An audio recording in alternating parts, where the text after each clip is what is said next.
કે છે કે આમાં અમે તો કરોડોનું દાન કર્યું, એવા કઈક દાનવીરો મોટા મોટા પડ્યા છે, પણ છતાંય કે એમાં અમે દુઃખી છીએ. તેનું દુઃખી કરવાનું કારણ શું? કે દાન કરીને હું પણ કર્યું છે, કે મેં દાન કર્યું છે, પણ એનો ભ્રમ હતો.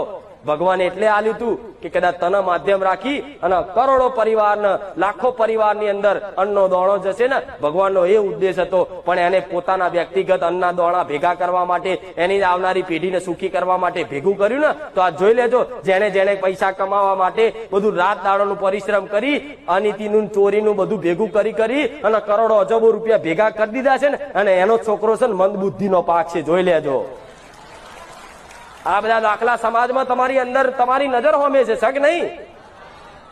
અને પછી મોટા મોટા અમેરિકાના ડોક્ટર લાવે ને તો એ રોગ હાથમાં આવે.